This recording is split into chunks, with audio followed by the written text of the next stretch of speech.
Welcome to the basic science class.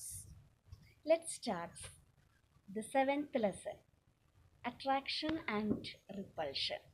ആകർഷിച്ചും വികർഷിച്ചും. Are you heard about magnets? കാന്തങ്ങളെ കുറിച്ച് നിങ്ങൾ കേട്ടിട്ടുണ്ടോ? The magnets attract some objects. Which are they? ഏതൊക്കെ വസ്തുക്കളെയാണ് കാന്തങ്ങൾ ആകർഷിക്കുന്നത്?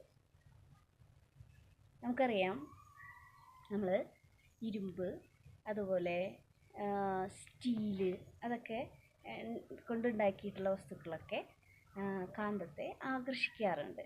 അപ്പോൾ കാന്തം ആകർഷിക്കുന്ന ഇത്തരം വസ്തുക്കളെ ആണ് കാന്തിക വസ്തുക്കൾ എന്ന് പറയുന്നത്. ഉദാഹരണം: ഇരുമ്പ്, ഉരുക്ക്, cobalt, nickel. The substances which are attracted by the magnet are called magnetic substances. Example: iron, nickel, cobalt, and steel.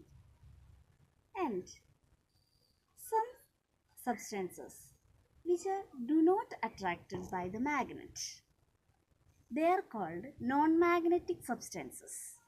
They are plastic, wood, paper, clothes, etc. അതായത് ചില വസ്തുക്കളെ കാന്തം ആകർഷിക്കുന്നില്ല. അത്തരം വസ്തുക്കളാണ് അകാന്തിക വസ്തുക്കൾ. നമുക്കറിയാം, പ്ലാസ്റ്റിക്, പേപ്പർ, തുണി, മരം, ബ്രിക്സ്, ഇഷ്ടിക, അവയെല്ലാം അകാന്തിക വസ്തുക്കൾ എന്നാണ് പറയുന്നത്.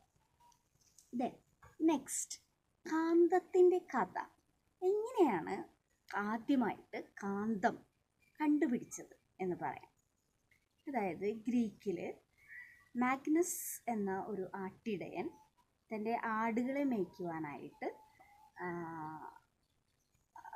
ഇങ്ങനെ നടക്കുമ്പോൾ അദ്ദേഹത്തിൻ്റെ വടി ഒരു പാറയിൽ പെട്ടെന്ന് ഒട്ടിപ്പിടിച്ചു. അദ്ദേഹത്തിൻ്റെ വടിയുടെ അടിഭാഗം ഇരുമ്പ് കൊണ്ടാണ് നിർമ്മിച്ചിരിക്കുന്നത്. അതായത് ആ ഇരുമ്പ് ആ പാറയിൽ ആകർഷിച്ചു. ഇതാണ് ആദ്യമായിട്ട് കണ്ടെത്തിയ കാന്തം. ആ പാറ, അതിനെയാണ് ലോഡ്സ്റ്റോൺ എന്ന പേരിൽ അറിയപ്പെടുന്നത്. ഇവയെ പ്രകൃതിദത്ത കാന്തങ്ങൾ അഥവാ നാച്ചുറൽ മാഗ്നറ്റ്സ് എന്നാണ് പറയുന്നത്. പിന്നീട് മനുഷ്യൻ ആർട്ടിഫിഷ്യൽ മാഗ്നറ്റ്സ്, അതായത് കൃത്രിമമായിട്ട് കാന്തം നിർമ്മിച്ചു. മനുഷ്യൻ കാന്തം നിർമ്മിക്കുന്നതിനായിട്ട് ഉപയോഗിച്ച വസ്തുക്കളാണ് iron and the alloy of aluminium, nickel and cobalt. അതായത് ഇരുമ്പും അലുമിനിയം, നിക്കൽ, കൊബാൾട്ട് എന്നിവയുടെ ലോഹസങ്കരങ്ങളും ഉപയോഗിച്ചാണ് കാന്തം നിർമ്മിച്ചത്. Okay. Then there are different types of magnets. പലതരത്തിലുള്ള കാന്തങ്ങളുണ്ട്. അതായത് അവയുടെ ആകൃതി അനുസരിച്ചാണ് അവയ്ക്ക് പേര് നൽകിയിരിക്കുന്നത്. They are bar magnet, U ഷേപ്പിലുള്ളതാണ് U magnet. Then ring magnet, നമ്മുടെ റിംഗ് ഷേപ്പിൽ. Then cylindrical magnet, arc magnet, etcetera. There are different types of magnet. ഒരു കാന്തത്തിൻ്റെ അഗ്രഭാഗങ്ങളിലാണ് അതിന് ഏറ്റവും കൂടുതൽ കാന്തശക്തി അനുഭവപ്പെടുന്നത്. ഈ അഗ്രഭാഗങ്ങളെ കാന്തിക ധ്രുവങ്ങൾ എന്നാണ് അറിയപ്പെടുന്നത്.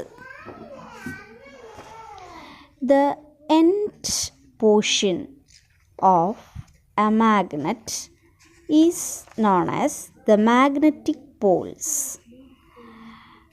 The magnetic force will be strongly felt on the magnetic poles. Then നമ്മൾ ഒരു പരീക്ഷണം ചെയ്തു നോക്കുകയാണെങ്കിൽ നമുക്ക് ഈ ഒരു കാര്യം വ്യക്തമായിട്ട് മനസ്സിലാക്കാം. അതായത് കാന്തത്തിൻ്റെ അഗ്രഭാഗങ്ങൾ എന്ന് പറയുന്നത് ഏറ്റവും അറ്റത്തുള്ള ഭാഗത്താണ് കൂടുതൽ